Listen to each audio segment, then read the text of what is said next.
man. It's rivalry week. Drew, do we have a Thursday game? LSU and Texas A&M. Woo! Hot darn, we got some Kevin Sumlin and Eddie O, baby. Boy, that's some good QB play, Drew. You know the better Thursday, right?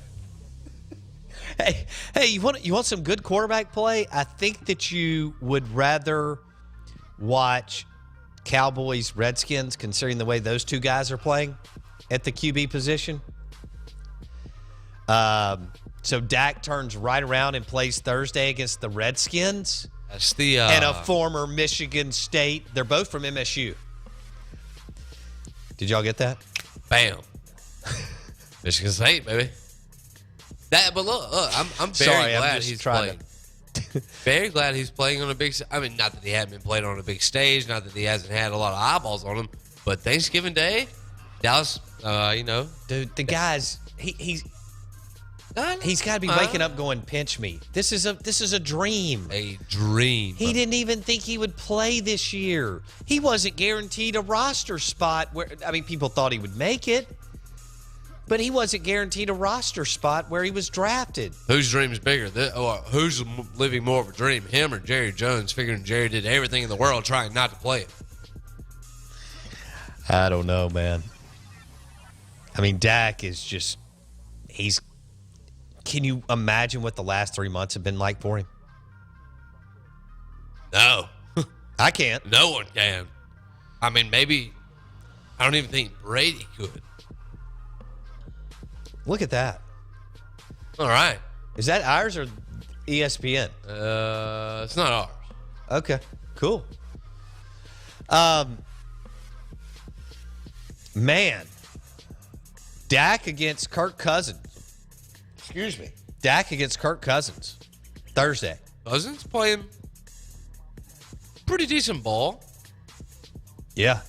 Redskins are playing well. You remember that? He did that last year after a massive W.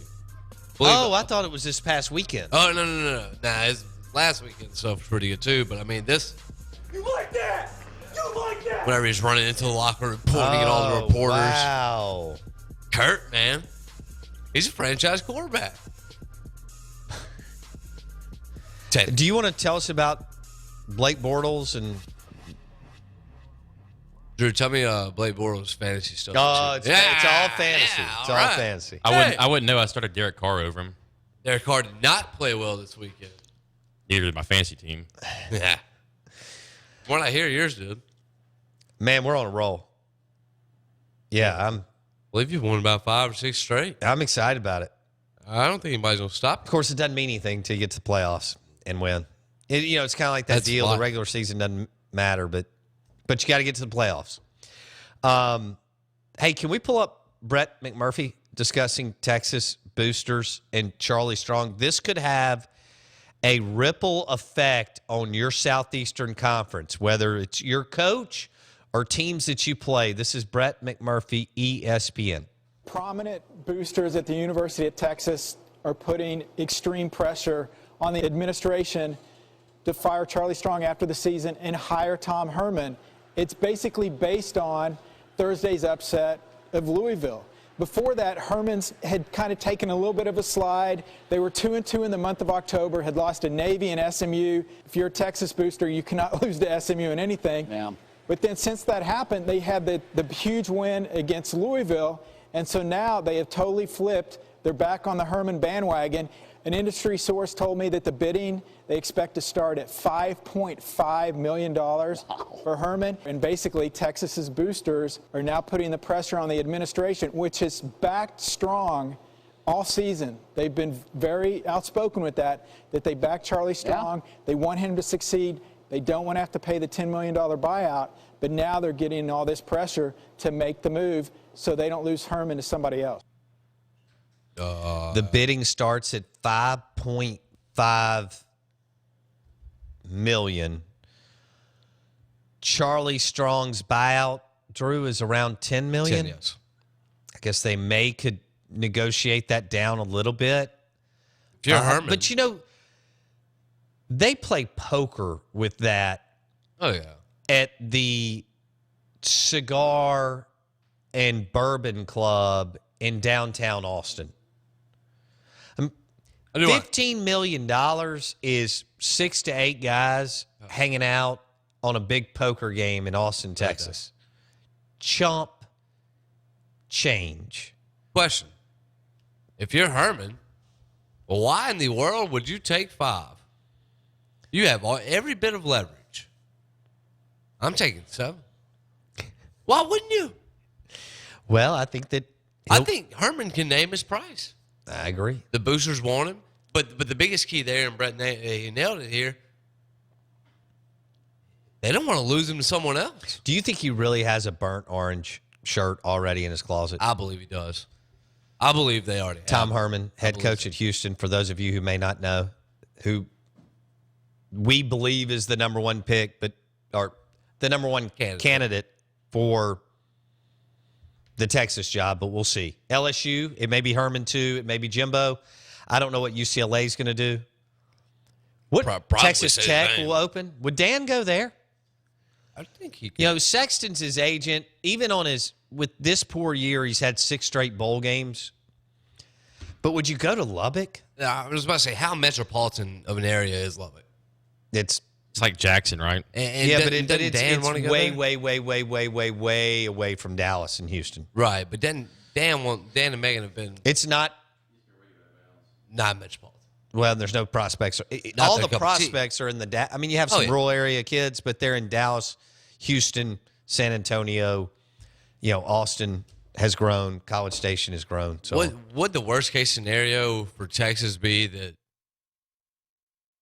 A&M may let go of someone, and then A&M comes right over there and grabs Herman? I get the sense someone's safe. I think he's safe. What if he loses this weekend? Is he still safe? I think he's safe. Okay.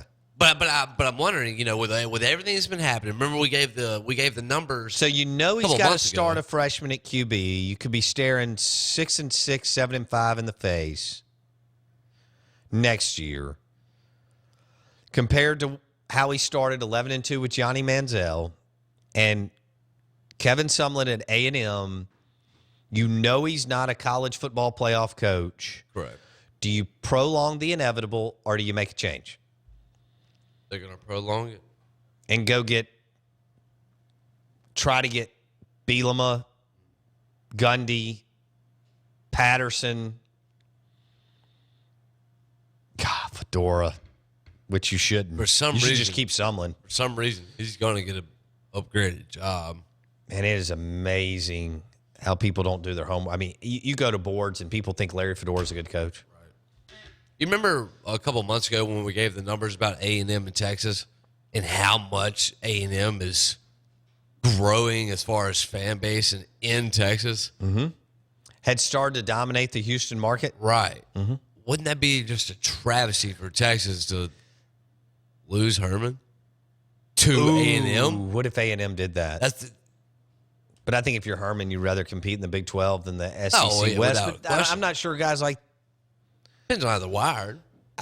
I don't think guys, maybe some, but most of them are so competitive they may not look at it like that. The last thing I want to do is face Saban, LSU, because it doesn't matter who the coach is there. They'll be good. They'll be Or good. they'll have talent. The last thing I want to do is play in the SEC West as a coach, year in, year out. Well, it's that catch. As Drew said last week, it's the challenge.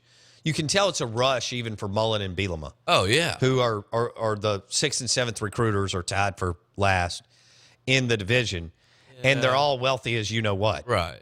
But you got to think, though, man.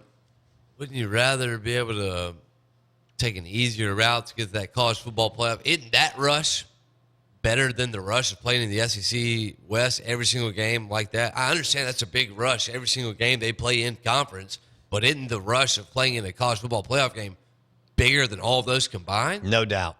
So why wouldn't you take the easier route? Which is why I don't think Jimbo. I know Jimbo likes LSU, and I know they're going to blank check him. What the heck? I'd rather be playing for a championship. It's not like you don't play big games at Florida State, too. Well, I know. Play a but, couple, you're right. Yeah, but you're playing Clemson, a lot Florida. of bigger games here. You play Miami, you play a big time OOC game like the Ole Miss game. I mean, Yeah, you play Florida this week. yeah. Florida will get better. Of course, Jimbo's got to take that in consideration as soon as McElwain gets a QB. Let's knock out 2 phone calls, take a break. Boudreaux, real quick, what do you have for me? Bo, 2 things. When they said Texas lost to Kansas this past weekend since 1938, you should have fired him either at the locker room or either on the way to the airport or on the tarmac. As far as looking at LSU, if Fisher and Herman do not come through, who's your third guy that you go to? Brett Bielema, Mike Gundy, Mark D'Antonio, Gary Patterson. There's plenty of talent out there. That would be the intelligent thing to do. Yeah. We're talking about Joe Leva. D'Antonio, Bielema, Patterson, Gundy. If you're going to consider D'Antonio is going through the same year as Mullen. Consider Mullen. Fedora may be kind of the Going hot. in there. We'll take Gatorman on the other side. Let's take a break. Out of bounds, ESPN 105.9 The Zone. Brought to you by the Masson Healthplex and Performance Center. 463